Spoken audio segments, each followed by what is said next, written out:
चित्रकूट महिमामित कही महामुनि गाय। आय नहाय सरित बर सिय समेत दो भाई। अर्थात महामुनि वाल्मीकि जी ने चित्रकूट की अपरिमित महिमा बखान कर कही। तब श्री सीता जी सहित दोनों भाइयों ने आकर श्रेष्ठ नदी मंदाकिनी में स्नान किया। रघुबर कहे लखन भल घाटू, करहु कतहु अब ठाहर ठाटू। लखन दीघ पय उत्तर करारा, चाहु दिसि फिरे धनुष जिमिनारा। श्री रामचंद्र जी ने कहा, लक्ष्मण बड़ा अच्छा घाट है, अब यहीं कहीं ठहरने की व्यवस्था करो। तब लक्ष्मण जी ने पैस्विनी नदी के उत्तर के ऊंचे किनारे को देखा। इसके चारों ओर धनुष के जैसा एक नाला फिरा हुआ है। नदी पनच सर समदम दाना, सकल कलुष कलिसाउज नाना।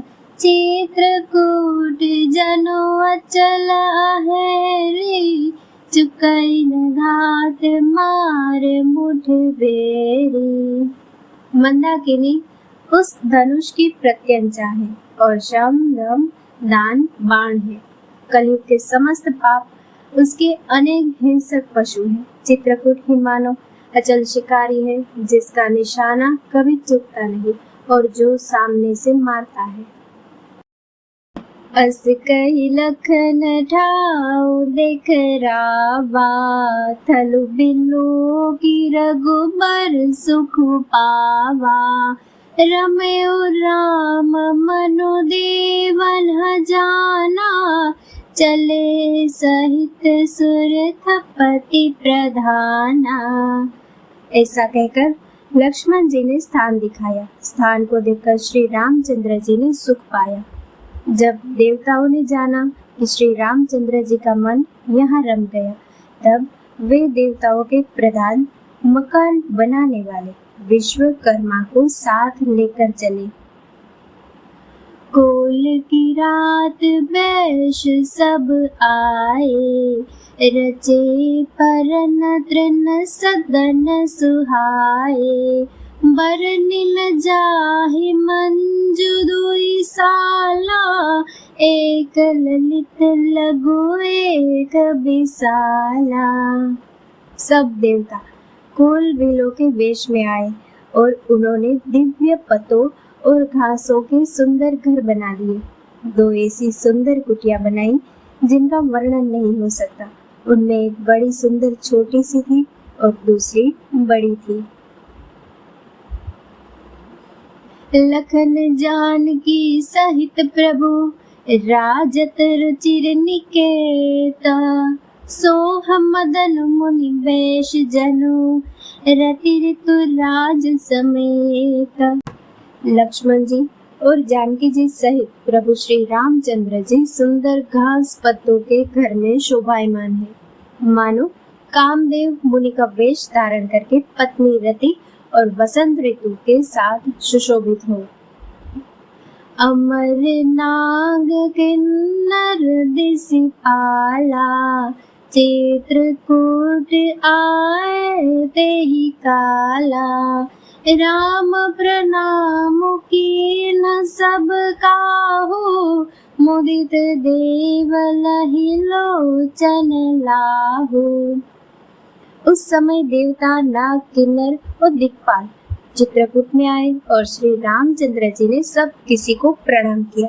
देवता नेत्रों का लाभ पाकर आनंदित हुए। बरषि सुमन कहा देव समाजो, नाथ सनाथ भय हम आजो।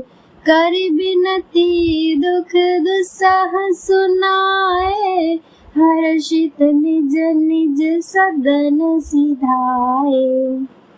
फूलों की वर्षा करके देव समाज ने कहा, हे नाथ, आज हम सनाथ हो गए। फिर विनती करके उन्होंने अपने दुस्सह दुख सुनाए और हर्षित होकर अपने अपने स्थानों को चले गए। चित्रकूट रघुनंदन छाए, समाचार सुनि सुनि मुनि आए।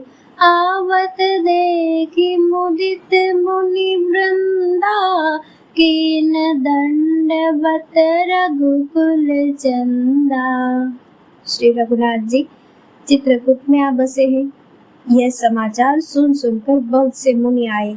रघुकुल के चंद्रमा श्री रामचंद्र जी ने मुदित हुई मुनि मंडली को आते देखकर दंडवत प्रणाम किया। मुनि रघुबर हिलाई उर लेहि, सुफल होन हित आशीष देहि। सिय सौमित्री राम छवि देखहि, साधन सकल सफल करि लेखहि। मुनिगण श्री राम जी को हृदय से लगा लेते हैं और सफल होने के लिए आशीर्वाद देते हैं। वे श्री सीता जी, लक्ष्मण जी और श्री रामचंद्र जी की छवि देखते हैं और अपने सारे साधनों को सफल हुआ समझते हैं।